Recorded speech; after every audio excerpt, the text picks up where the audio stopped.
մենք այսպիսի հուշագրեր ունենք մի քանի միությունների հետ նմանատիպ բովանդակությամբ, որոնց հիմնական ուղերձը հետևյալն է. պետությունը եւ մասնավոր հատվածը համատեղ աշխատելու են իրար հետ, իրար աջակցելով, որպեսզի ոլորտներում բարեփոխումներ տեղի ունենան։ Մասնավորապես, օրինակ, օրենսդրական նախաձեռնություններ իրականացնելիս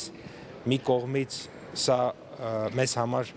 այդպես չեմ ուզում դասել, որ դա պարտավորություն է, մենք հանձնառություն ենք վերցնում, իրականում դա մեր համար շատ օգտակար է։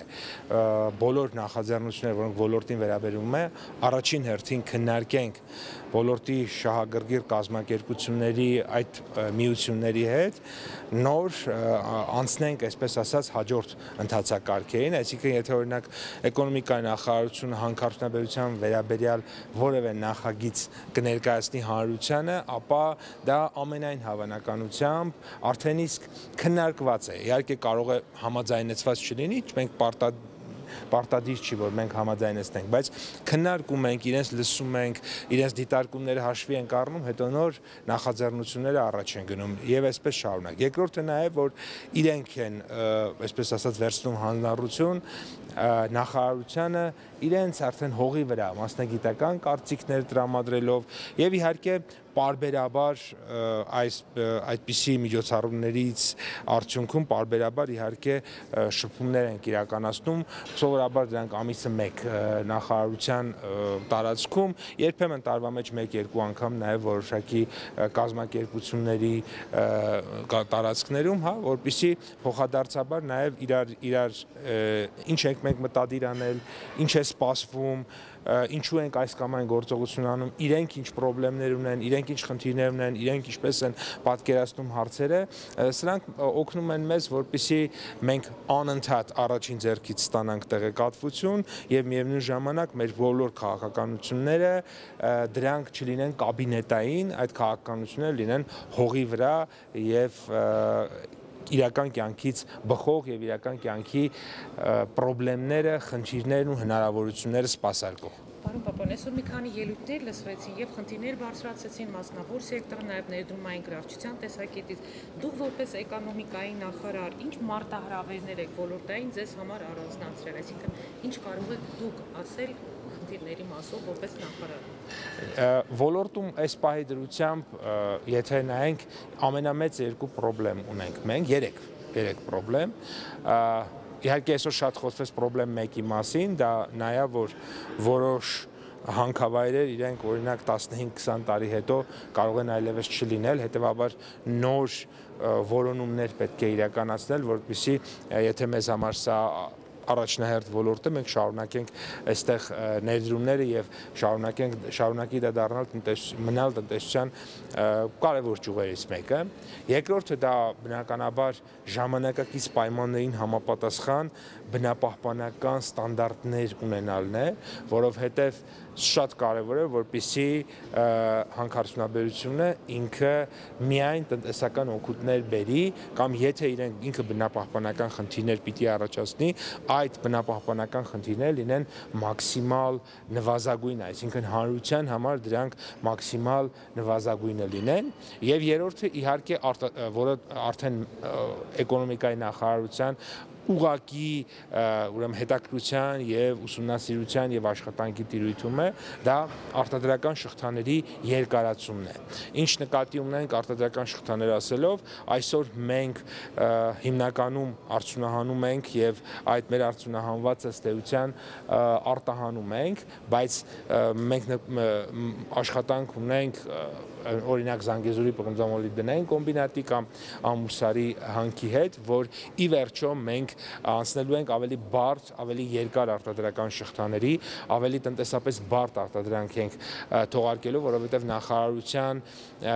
այսպես ասենք, խնդիրներից մեկը մեր տնտեսության բարդության աստիճանը մեծացնել, դուք գիտեք, որ կա տնտեսական բարդության ինդեքս, վերջին տարիներին այդ ինդեքսում մենք բավականին դրական զարգացում ունենք, բայց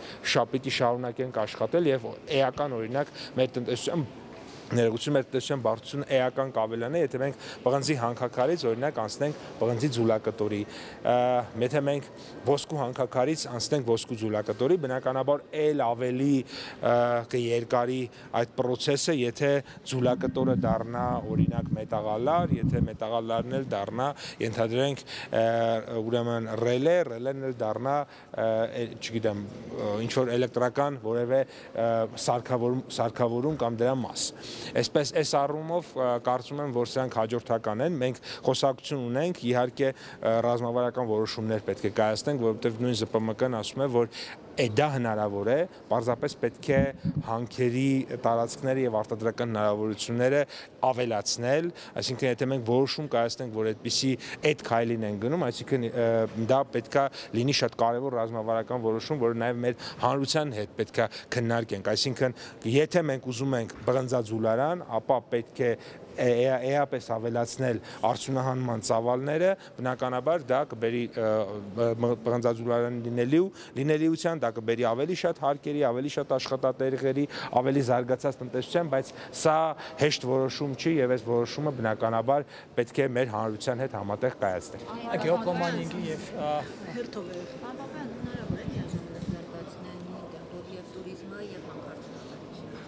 Ես կարծում եմ, որ վստահաբար այո, որովհետև տեսեք նույն արևմտյան Եվրոպայում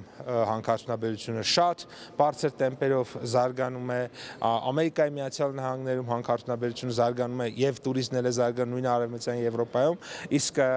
շատ հեռու էլ պետք չի գնալ, երևի թերևս մեր մոտ երկրներից, օրինակ Արաբական Միացյալ Էմիրությունները, տեսեք հանքարդյունաբերությունը ինչ մեծ դեր ունի այդ երկրի տնտեսության մեջ, բայց հանքարդյունաբերության միջոցով օրինակ զբոսաշրջությունը, շինարարությունը ինչքան մեծ դեր են ունեցել։ Ես ուղղակի վստահ եմ, որ Արաբական Միացյալ Էմիրությունները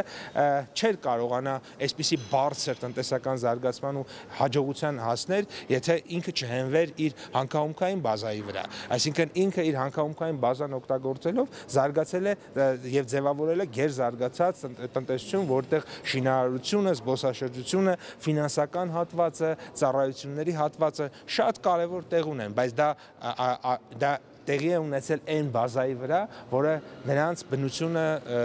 տվել է։ Իսկ ոլորտում այլ կազմակերպություններ ունեն մտադրություն, հնարավորություններ անցնել այդ բարդ արտադրանքի։ Դե այս պահի երկար արժեշղթայի մասին երբ որ խոսում ենք, առաջին հերթին նկատի ունենք Զանգեզուրի պղնձամոլիբդենային կոմբինատը եւ Ամուրսարի ոսկու հանքը, որովհետեւ իրապես այդտեղ շատ մեծ պաշարներ կան եւ օրինակ նույն Ամուրսարի մասին այս պահին այնտեղ ընդհանրապես երկու հանք, բայց այնտեղ եւս երկուսը կա, ընդ որում ավելի խոշորներ է։ Այսինքն իրականում այնտեղ շատ մեծ պոտենցիալ մենք ունենք եւ այս առումով այդ բալանսը պահում ենք։ Տեսեք, օրինակ, դուք շատ լավ հարց եք տալիս, մի կողմից մենք Ամուրսարի հանքն ենք բացում, մյուս կողմից կառավարությունը տասնյակ միլիոնավոր դոլարների ենթակառուցվածքային ներդրումներ է անում ջերմուկում, էլի նույն նախարարությունն էլի մենք ենք անում նույն կառավարությունը, հա, որովհետև այս բալանսը հնարավոր է պահել։ Ուղղակի դա ծախս է։ Այո, պետքա տասնյակ միլիոնավոր դոլարների ենթակառուցվածքային ներդրումներ անես ջերմուկում, պետքա տասնյակ միլիոնավոր դոլարների ժամանակակից տեխնոլոգիաներ Ամուրսարում դնես, որովհետև հին տեխնոլոգիաներով բնականաբար կառաջանան բնապահպանական ռիսկեր եւ հին զբոսաշրջային ենթակառուցվածքներով էլ հետաքրքիր չի լինի տարածքը։ Եթե այս ամեն ինչը ճիշտ բալանսի վրա ես դու բերում, ապա կարող ես ունենալ այն ինչը ես ասացի Արաբական Միացյալ Էմիրությունները դրա մեր ամենատիպիկ օրինակն է եւ բայց Միացյալ Նահանգները նույնպես Միացյալ Նահանգներում իմջայոց հանքարդյունաբերությունը շատ մեծ մասնաբաժին ունի ու գնալով էլ ավելի ուրեմն իրանք հենվում են իրենց հանքահումքային ռեսուրսների վրա, սկսած նավթից, գազից վերջացած արծաթ, պղինձ, ոսկի եւ այլ, եւ եթե կներեք Չինաստանն ու Միացյալ Նահանգները հենվում են իրենց մեծ ռեսուրսների վրա, մենք ինչպես կարող ենք չհենվել մեր ռեսուրսների վրա։ Իր հարցի շարունակությունն է, էլի փորձագիտական այսօր կարծիք հնչեց, որ հանքարդյունաբերությունը պիտի գնա դեպի խոշորացում, այսինքն այն փոքր ընկերությունները, որը տես տրադիցիոն իրանց տրամադրվում էր լիցենզիա եւ այլն, պիտի վերանան եւ գնա ավելի խոշորացման։ Դա ձեր մտքի շարունակությունն է, որ այդ շղթան լայնանալու համար պետք են խոշոր խաղացողներ։ Պետության դերը այստեղ օրենսդրական տեսակետից կա թե ոչ, այսինքն դուք եք համամիտ այն մտքին, որ մոտակա 10 տարում մեզ պետք են խոշոր ընկերություններ, ոչ թե փոքր լիցենզիա ստացողներ։ Ես կարծում եմ, որ այստեղ եթե ինչ-որ բան պիտի տեղի ունենա, դա պետք է տեղի ունենա ոչ թե պետության մասնակցությամբ, այլ ինքնաբերաբար։ Այսինքն, եթե իրավիճակը շուկայում այնպիսին է, որ փոքրերը արդյունավետ չեն, որովհետև փոքրերից ենթադրենք համ նյութ չեն առնում կամ առնում են ավելի թանկ գնով կամ ծախսերը ավելի բարձր են, այդ խոշորացումը տեղի կունենա։ Եթե ուրեմն փոքրերը կարող են միավորվել, դառնալ խոշոր եւ դրա հետևանքով օրինակ ավելի երկար շղթա ստեղծել, այդ խոշորացումը տեղի կունենա։ Ես կարծում եմ, որ ես առհասարակ շատ կողմնակից չեմ պետական այդպես ուղակի միջամտություններով շուկայում աճ եւ ձախ տանելու մենք կարծում եմ, որ պետությունը շատ մեծ դերակատարում այդպիսի հարցերում չպետք է ունենա, կթողենք շուկան ինքնաբերաբար կարգավորի։ Եթե պիտի խոշորանա, ապա դա անխուսափելի է։ Եթե պիտի հակառակ պրոցես տեղի ունենա, նորից անխուսափելի է։ Հետևաբար շուկան ավելի լավ է զգում, որոշում իմ կարծիքով, քան միջամտությունները արտաքին։ Պարոն Պապոյան, գյուղապլոմանիկի եւ իրանական ներդրողների հետ դեռևս ընթանում են բանակցություններ մաքուր պղնձի նախագծի շուրջ եւ որ փուլում են բանակցությունները։ Տարբեր ընկերությունների հետ ընթանում են, այս փուլում ձեր հարցի շուրջ ավելի խորը պատասխան չեմ կարող տալ։